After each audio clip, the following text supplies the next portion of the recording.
Mother's Day is only a few days away.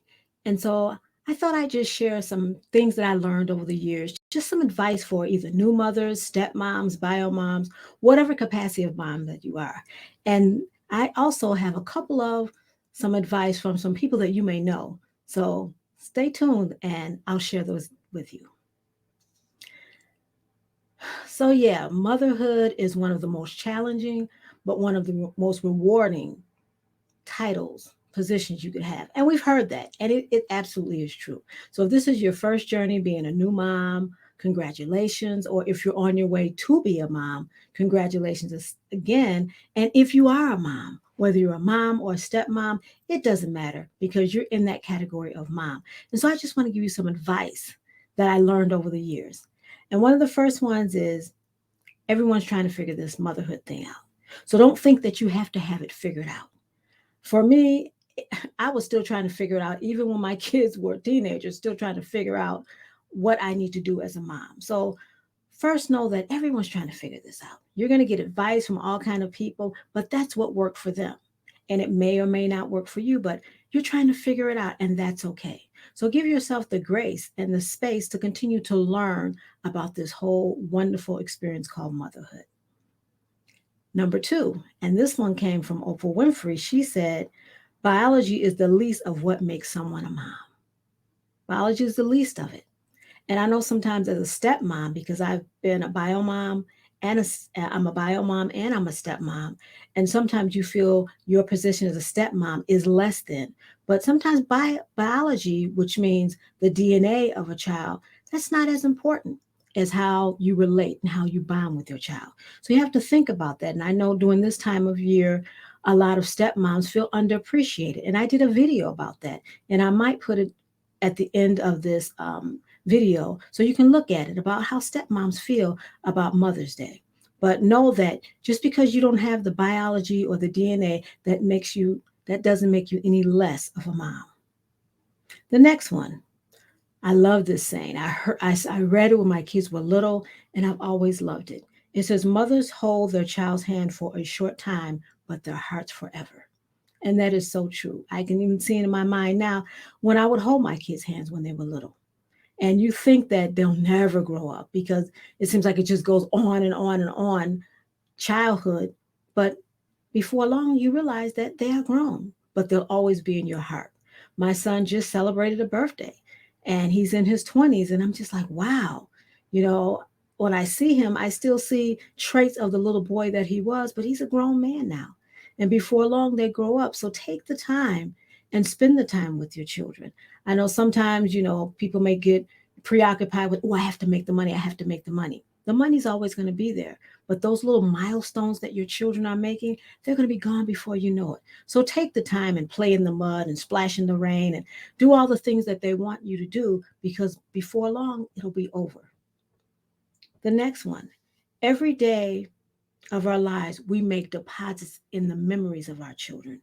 We're making memories with our children. You may not think about that on a daily basis, but the things that you do, your kids are going to remember that. Those are memories that you're making. So make beautiful memories with them. Make awesome and wonderful memories with them. Don't just think that, oh, here's another day, oh, I got to do another assignment with them, a project with them, or whatever you're doing, but realize that you're making memories. As you bond with your child, you're making those memories with them. The next one is pick your battles. And this is especially true for our teens. Pick your battles because sometimes it's not even worth it. It's not even worth it getting the big dialogue, getting in a confrontation, but pick your battles with them. Kids are going to do things that we don't like. That's just who they are. They're trying to figure themselves out too. But you have to decide, is this worth battling over? Is this something I can live with? I remember one time my daughter, she got her nose pierced. That was something I didn't want her to do. And so she got her nose pierced and I let her know I wasn't happy with it, but what could I do? What could I do? That was a battle I wasn't going to continue to fight, especially if you know that it's a losing battle. It's not one that you're going to win. I mean, her nose was pierced already. What could I do? So for our parents that are dealing with teens, pick your battles. Is this something that, I really need to just keep going on and on about? I've told them how I felt. Do I just need to let a natural consequence happen. Next one, it's okay to do things differently than your mom, your aunt, and your grandma, or any other mother that was in your family. It's okay to do things differently. When you second guess yourself, that lets me know that you're trying to be this great mom. I've second guessed myself over the years many, many times. Did I do that right? Could I have done that better? Processing it. That's what helps you become a better mom because you want to do better. So when you sit back and you process and you think about what you did, it's okay. Sometimes, you get on yourself and we're our worst critic and we're the hardest on ourselves, but it's okay to sit back and think, did I do my best as a mom? If the parent child bond takes work, and just when you think you've got it all figured out, guess what? They move into another stage. You think you've got it all figured out. You finally figured out how to get this child to sleep, and now they're into bedwetting. When you figure out how to train them, they're trained now. Now they're in preschool.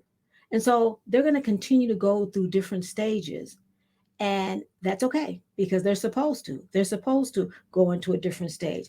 But it's like just when you think you've got it all figured out, now they're a teenager. And that's supposed to happen. And what do? You get resources, things that's going to help you learn how to deal with them at that stage, understand what they need at that chronological age. You figure out what they need.